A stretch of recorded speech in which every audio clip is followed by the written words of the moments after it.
ABC நேயர்களுக்கு வணக்கம்.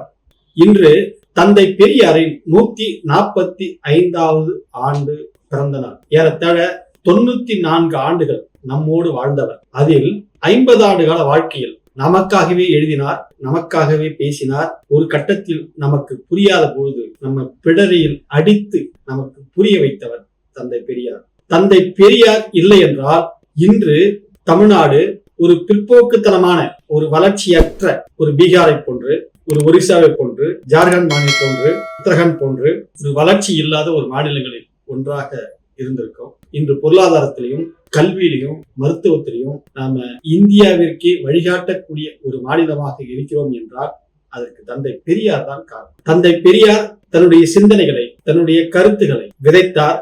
அதை பேரறிஞர் அண்ணா பக்குவமாக எடுத்துக்கொண்டு அதை சட்ட வடிவமாக மாற்றினார். அதை டாக்டர் கலைஞர் அவர்களும் நடைமுறைப்படுத்தினார். அதனால் இன்று தமிழ் மண் ஒரு சிறந்த மாநிலமாக, ஒரு அறிவுஜீவிகள் நிறைந்த மாநிலமாக, பகுத்தறிவுவாதிகள் நிறைந்த மாநிலமாக இன்று தமிழ்நாடு இந்தியாவிற்கு வழிகாட்டக்கூடிய மாநிலமாக இன்று இருந்து வருகிறது. அதற்கு காரணம் தந்தை பெரியார். 1967 திராவிட முன்னேற்ற கழகம் ஆட்சியை பிடித்தது. அப்பொழுது பேரறிஞர் அண்ணா அவர்கள் தந்தை பெரியாரின் லட்சியங்களில் ஒன்றான சீர்திருத்த திருமணங்களை, மேடைதோறும் நடைபெற்ற திருமணங்களை, புரோகிதர் இல்லாமல், ஐயர் இல்லாமல் நடைபெற்ற திருமணங்களை சட்டப்படி செல்லும் என்று அங்கீகாரம் வழங்க வேண்டும். அதற்கான வரைவுகளை, அதாவது டிராஃப்ட் அப்படின்னு சொல்லக்கூடிய அந்த வரைவுகளை பேரறிஞர் அண்ணா தயாரித்து அதை தந்தை பெரியாரிடம் காண்பித்தார். அப்போது அன்றைய முதலமைச்சர் பேரறிஞர் அண்ணா, அன்றைய அமைச்சர் நாவலர் நெடுஞ்செழியன், திராவிடர் கழகத்தினுடைய தற்போதைய தலைவர் ஆசிரியர் கி வீரமணி ஆகியோர் அந்த அறிக்கைகளை, அந்த தயாரிப்புகளை, அந்த டிராப்டுகளை எடுத்துக்கொண்டு தந்தை பெரியாரை சந்தித்தார்கள். அது ஏறத்தாழ 90 பக்கத்திற்கு மேல் ஆங்கிலத்தில் எழுதப்பட்டு இருந்திருக்கிறது. அதை படித்த தந்தை பெரியார் ஒரு இடத்தில் தாலி கட்டி கொள்ளலாம் அல்லது மாலை மாற்றிக் கொள்ளலாம், அதாவது அந்த அல்லது போட்ட பின்னாடி அது ஆங்கிலத்துல அந்த வாசகம் வரும், தாலி கட்டி கொள்ளலாம் ஆர் போட்டு, அல்லது மாலை மாற்றிக் கொள்ளலாம், இந்த இரண்டில் ஏதாவது ஒன்றுதான் செல்லும் அப்படின்னு சொல்லிட்டு அந்த டிராப்ட்ல இருந்தது. அப்ப தந்தை பெரியார் அவர்கள் ஒரு பென்சிலை எடுத்து OR இருக்கிறத சுழிச்சு அதை எடுத்துட்டு அந்த இடத்துல AND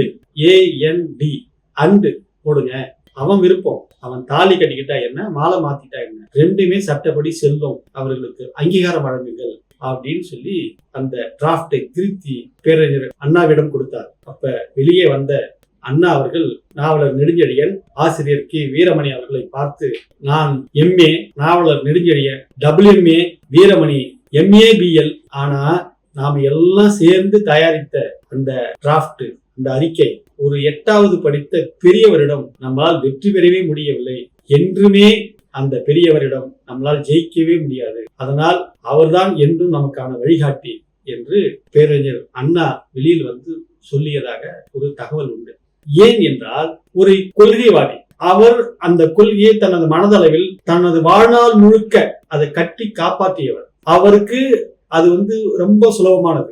ஆனால் அவரை போல் நாம் நடந்து கொள்ள வேண்டும் என்பது, அவரை போன்றுதான் நம்மளால் செயல்பட முடியுமோ ஒழிய அவராகவே நம்மளால் செயல்பட முடியாது. அவரை போன்று என்பது அது ஒரு ஜெராக்ஸ், அவ்வளவுதான், அது ஒரு நகல், ஒரு நகலால் தான் செயல்பட முடியும். ஆனா ஒரிஜினல் என்பது தந்தை பெரியார். அண்ணாவோ கலைஞரோ மற்ற அனைவரும் நகல், ஜெராக்ஸ். ஒரு காலமும் அண்ணாவாக இருக்கட்டும், கலைஞராக இருக்கட்டும், நெடுஞ்செழியனாக இருக்கட்டும், அல்லது அண்ணாவிற்கு பின் வந்த எந்த தலைவர்களும் பெரியாருக்கு ஈடு என ஒருவரும் கிடையாது. அந்த தந்தை பெரியார் அவர் வாழ்ந்த காலகட்டத்தில் அவர் வாழ்ந்த அந்த சமுதாயத்தை ஒரு இடத்தில் இருந்து இன்னொரு இடத்திற்கு நகர்த்தி விட்டார். அந்த நகர்த்தல் என்பது தந்தை பெரியார் பேரறிஞர் அண்ணாவிடம் தந்து நகர்த்தி விட்டார். கலைஞர் அதை இன்னொரு கட்டத்திற்கு நகர்த்தினார். அந்த தலைவர்கள் அனைவருமே அவர்கள் வாழ்ந்த காலகட்டத்தில் அவர்களால் என்ன இந்த சமுதாயத்திற்கு செய்ய முடியுமோ அனைத்தையும் செய்தார்கள். ஆனால் இன்று நாம் என்ன செய்கிறோம்? அவர்கள் கதையை பேசிக் கொண்டிருக்கிறோம். பார்த்தாயா தந்தை பெரியார் இதெல்லாம் செய்து விட்டார், சாதனையாளர். பேரறிஞர் அண்ணா இதையெல்லாம் செய்து விட்டார், சாதனையாளர். டாக்டர் கலைஞர் இதையெல்லாம் செய்து விட்டார், சாதனையாளர் என்று அவர்கள் பெருமையை இங்கு நாம் பேசிக்கொண்டு நாம் வாழ்க்கையை வீணடித்துக் கொண்டிருக்கிறோம் என்றுதான் என்னுடைய கருத்து. அப்படி என்றால் நாம் எந்த சமுதாயத்திற்கு என்ன செய்ய போகிறோம்? நாம் இப்போது என்னவாக இருக்கிறோம்? நாம் ஏதாவது இந்த சமுதாயத்திற்கு அடுத்த நகர்த்த வேண்டாமா? அடுத்த தலைமுறைக்கு நாம் ஏதாவது கொடுத்து விட்டு செல்ல வேண்டாமா? அப்படி என்றால் நாம் என்னவாக இருக்கிறோம் தற்பொழுது என்பதை நமக்குள் நாம் ஆய்வு செய்ய வேண்டியது மிக முக்கியம். அந்த ஆய்வுதான் நமக்குள் ஒரு மாற்றத்தை ஏற்படுத்தும். அந்த மாற்றம் தான் இந்த சமுதாயத்திற்கு நாம் ஏதாவது செய்ய வேண்டும் என்ற உந்துதலை கொடுக்கும். எனவே நாம் ஒவ்வொருவரும் இந்த சமுதாயத்திற்கு நாம் ஏதாவது செய்ய வேண்டும் என்ற உந்துதல் நமக்குள் பிறக்க வேண்டும்.